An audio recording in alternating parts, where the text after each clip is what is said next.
Hola, si has llegado hasta aquí, seguramente es porque estás en el último capítulo del libro ¿Por qué le importa a Dios con quien me acuesto? Es un libro que nos llevó a la conciencia, que nos llevó a la reflexión y sobre todo que profundizó un tema tan importante en nuestra generación y en nuestra sociedad hoy en día. Espero que así como edificó mi vida, haya edificado tu vida. Y bueno, nos estaremos viendo, leyendo en los siguientes libros y de verdad deseo que el Señor te fortalezca, te establezca y sobre todo te bendiga. Hasta pronto. Capítulo 11. En serio, ¿por qué le importa esto a Dios? Una historia mejor. Yo crecí bastante obsesionado con las películas originales de Star Wars. Para mí, mis amigos, era motivo de orgullo que nos supiéramos prácticamente de memoria todos los guiones. Era nuestro idioma vernáculo propio. Si estando en el colegio pasaba a nuestro lado un profesor amenazante, uno de nosotros solo tenía que hacer en voz baja el sonido de una respiración profunda y metálica, y el resto captaba enseguida la referencia, que el profesor recordaba a cierto Lord Sith. Si uno no conocía Star Wars, no lo entendería, pero para nosotros, que sí conocíamos las películas, incluso medio segundo de ese efecto de sonido nos indicaba que era una referencia a ellas. Muchos de los contemporáneos de Jesús conocían las escrituras judías como yo conozco Star Wars. Era el guión con el que se habían criado y se habían aprendido de memoria muchos pasajes. Era su argot, es decir, que para sus oyentes originarios el hecho de que Jesús dejase caer referencias diciendo que él era el novio tendría grandes connotaciones. Jesús no estaba diciendo, soy parecido a un novio, la gente tendría que festejar mientras estoy con ellos. Lo que dijo fue, yo soy el novio, y todo el mundo entendió lo que quería decir. El novio es un término que tiene su historia. En realidad, se le hace una referencia en la primera frase de la Biblia. En el principio creó Dios los cielos y la tierra. Génesis 1:1. En esta breve frase hay mucho material. El universo no es un accidente, hubo un principio, y antes de ese inicio hubo un Dios que nos dio la existencia porque así lo quiso. Pero entretejida en ella, con gran sutileza, vemos una pista sobre cuál será el tema central de esta historia. El hebreo antiguo, en el que se escribió el Antiguo Testamento, se parecía a muchos otros idiomas en el sentido de que daba género a cada sustantivo. Cielo es masculino y tierra es femenino. La Biblia comienza con esta pareja, y nuestra expectativa es que el uno fue hecho para el otro. A medida que progresa el relato de la creación, pronto encontramos otra pareja, el hombre y la mujer. Génesis 1:27. Ambos también se complementan, y en el capítulo siguiente las dos primeras personas que aparecen en la Biblia, Adán y Eva, se juntan. Y esa unión se convierte en un presagio del matrimonio eventual e inevitable entre el cielo y la tierra. De esto es de lo que tratará toda la Biblia. A medida que avanza el Antiguo Testamento, vemos que la relación que Dios pretende tener con su pueblo es la del matrimonio. Se presenta no solo como el superpoder en el cielo al que deben someterse todos, sino como un novio que ha venido a cortejar a un pueblo para sí. Su pueblo no es solo una base de fans o de subalternos, son su esposa, aunque un tanto indigna de confianza y bastante infiel. Esta idea va apareciendo por todo el Antiguo Testamento, pero hay determinados pasajes que hablan de ella explícitamente y que reflexionan sobre ella. Una boda divina. El Salmo 45 es un ejemplo de esto. Describe una gloriosa boda real, incluso mejor que la de Harry y Meghan. Tenemos al novio más glorioso. Eres el más hermoso de los hijos de los hombres. La gracia se derramó en tus labios, por tanto, Dios te ha bendecido para siempre. Ciñe tu espada sobre el muslo. Oh valiente, con tu gloria y con tu majestad, has amado la justicia y aborrecido la maldad. Por tanto, te ungió Dios, el Dios tuyo, con óleo de alegría, más que a tus compañeros. Salmos 45, 2, 3 y 7. Este novio está lleno de gracia y de poder, es justo y alegre. No es de extrañar que Dios le haya ungido y elegido. También la novia es espectacular. Y deseará el rey tu hermosura. Implorarán tu favor los ricos del pueblo. Toda gloriosa es la hija del rey en su morada. De brocado de oro es su vestido, con vestidos bordados será llevada al rey. Vírgenes irán en pos de ella, compañeras suyas serán traídas a ti. Serán traídas con alegría y gozo, entrarán en el palacio del rey. Salmos 45, 11 al 15. Esta es la pareja perfecta, y será una unión sensacional. El Salmo cuenta que tendrá una familia que perdurará durante generaciones y será celebrada por todo el mundo, versículo 17. Pero hay un giro imprevisto, y tiene que ver con el novio. En él hay más cosas de las que percibimos, no en un sentido escandaloso, sino maravilloso. El escritor del Salmo describe de qué manera Dios ha bendecido generosamente a este hombre. Tu trono, oh Dios, es eterno y para siempre. Centro de justicia es el centro de tu reino. Has amado la justicia y aborrecido la maldad. Por tanto, te ungió Dios, el Dios tuyo, con óleo de alegría más que a tus compañeros. Salmos 45, 6, 7. El carácter de este hombre es tal que Dios le ha mostrado un gran favor. Ha manifestado su integridad moral y Dios le ha bendecido. El novio parece alguien increíble, quizá demasiado. Porque entonces el escritor interpela al novio de una forma sorprendente. Tu trono, oh Dios, es eterno y para siempre. Salmos 45, 6. Este novio real es 1, aquel a quien Dios bendice, y 2, el propio Dios eterno, que se puede identificar con Dios y al mismo tiempo ser el receptor de las bendiciones divinas, refleja lo que hemos visto anteriormente, que Dios es 3 personas que mantienen una relación de amor. Pero la idea principal que debemos captar es que este novio no es solo de la realeza, como si eso no fuera ya bastante, sino también divino. Dios es su novio, y la novia de este salmo es, en realidad, una imagen de su pueblo. Veamos algunos ejemplos parecidos. Porque tu marido es tu hacedor, Jehová de los ejércitos es su nombre, y tu Redentor, el Santo de Israel, Dios de toda la tierra será llamado. Isaías 54:5. Como el gozo del esposo con la esposa, así se gozará contigo el Dios tuyo. Isaías 62:5. Y te desposaré conmigo para siempre, te desposaré conmigo en justicia, juicio, benignidad y misericordia, y te desposaré conmigo en fidelidad, y conocerás a Jehová. Oseas 2:19-20. Te di juramento y entré en pacto contigo, dice Jehová el Señor, y fuiste mía. Ezequiel 16:8. Dios es el novio, su pueblo es la esposa. Una de las grandes frases reiteradas en la Biblia es: y vosotros seréis mi pueblo, y yo seré vuestro Dios. Este es el lenguaje de la pertenencia mutua, del amor por pacto. Frente a este telón de fondo queda claro lo que quiere decir Jesús cuando se refiere a sí mismo como el novio. No afirma ser como un novio, en cierto sentido, sino que es el novio por antonomasia. Afirma que es el Dios creador del pacto, que ha prometido hacer un pueblo para sí y entregarse a ellos como un marido se entrega a su esposa.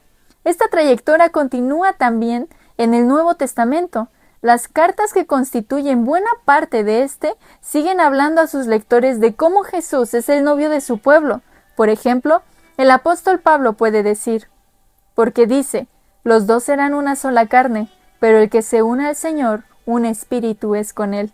Primera de Corintios 6, 16, 17. En Génesis 2 ya hemos encontrado la expresión, y los dos serán una sola carne. Pablo está diciendo que igual que el marido y la esposa se unen en una sola carne, Jesús y quienes creen en él son un solo espíritu. Pablo expresa esto explícitamente en un pasaje dirigido a maridos y esposas. Por esto dejará el hombre a su padre y a su madre, y se unirá a su mujer, y los dos serán una sola carne. Grande es este misterio, mas yo digo esto respecto de Cristo y de la Iglesia. Efesios 5, 31-32. Señalando la ruta.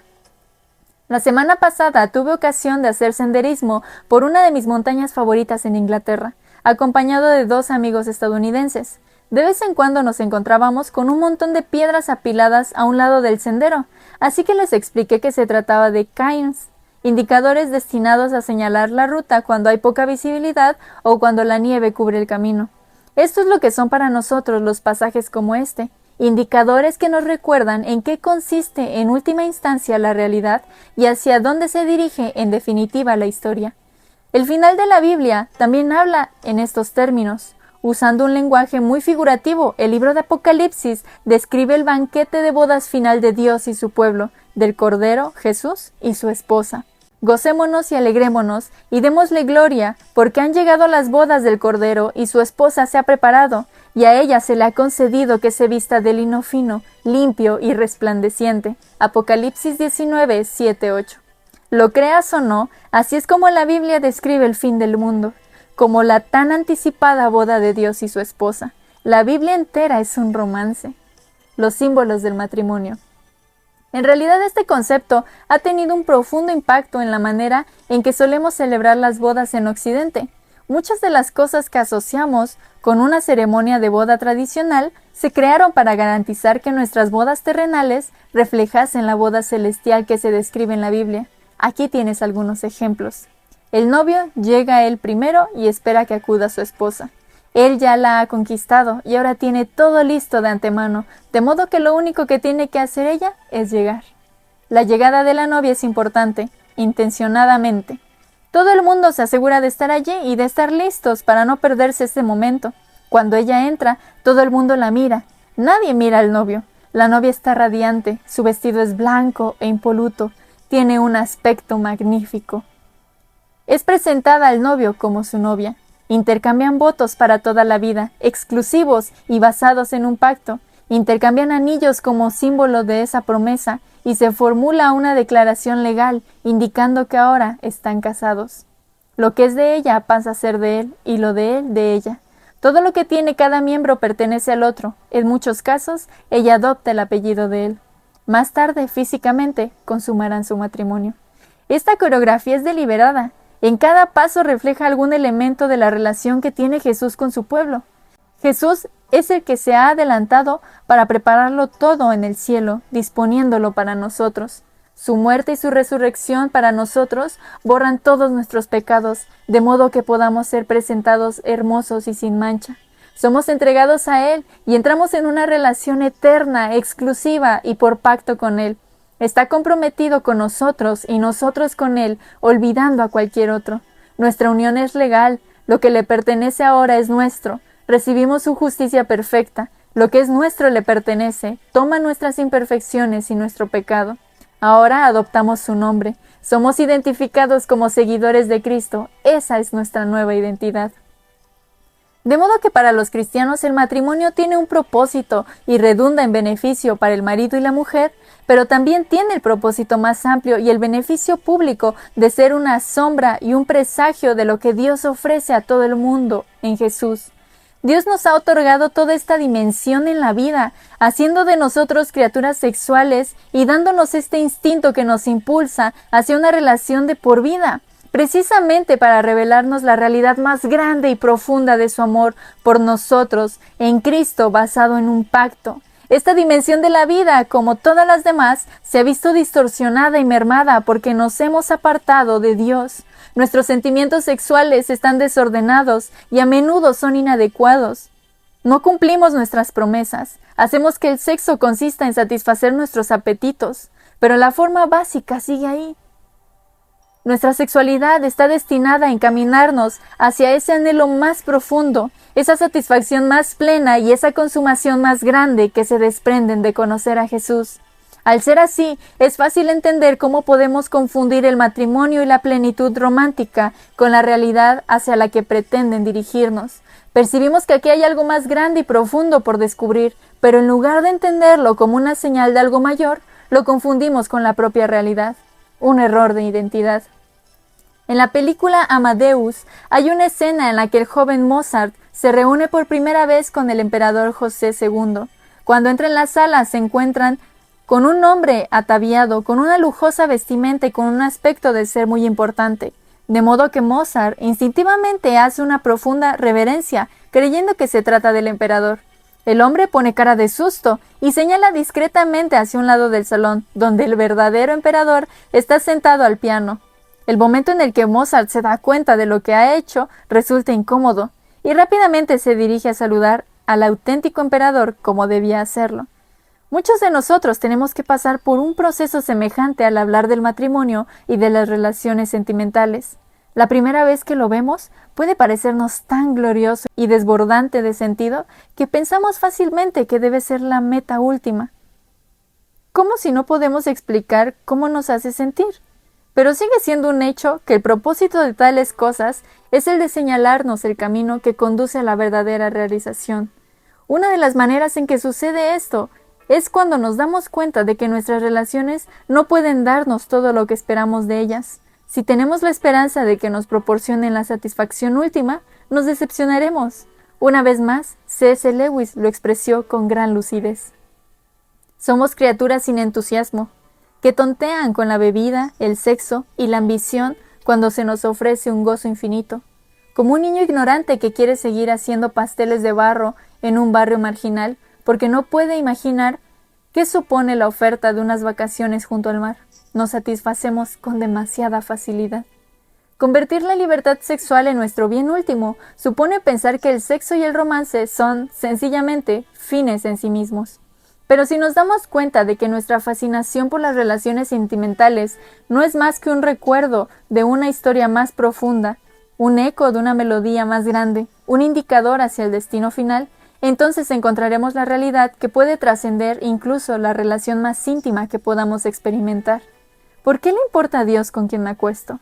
Esto es lo que nos invita a ser Dios. Por eso le importa con quién nos acostamos. Por eso nos importa con quién nos acostamos. Nuestra sexualidad pretende contar una historia, la historia más grande, porque habla del amor más grande, el amor que Dios nos ha manifestado en Jesucristo.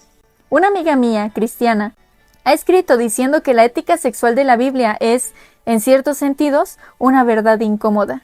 Sin embargo, puede decir que cree en una verdad más grande de lo que puede concebir mi pequeña mente, un deseo más profundo del que pueda generar mi débil corazón y una relación más estrecha de la que pueda proporcionar un matrimonio humano. Cada uno de nosotros tiene una historia que contar sobre este tema, con nuestros altibajos intransferibles. Muchos darían por sentado que la ética sexual cristiana no podría funcionar para alguien en mi situación. Al tener que decir que no a esos deseos y a mantenerme soltero a largo plazo. Y sin embargo, muchos de nosotros, parecidos y diferentes de mí, han descubierto que la enseñanza de Jesús es una historia mejor para seguir como guía vital. El mero hecho de que se formule la pregunta que constituye el meollo de este libro, y además con tanta urgencia, nos revela que pensamos en el sexo demasiado y a la vez demasiado poco. Demasiado porque sentimos la tentación de hallar nuestra máxima realización personal en la intimidad sexual.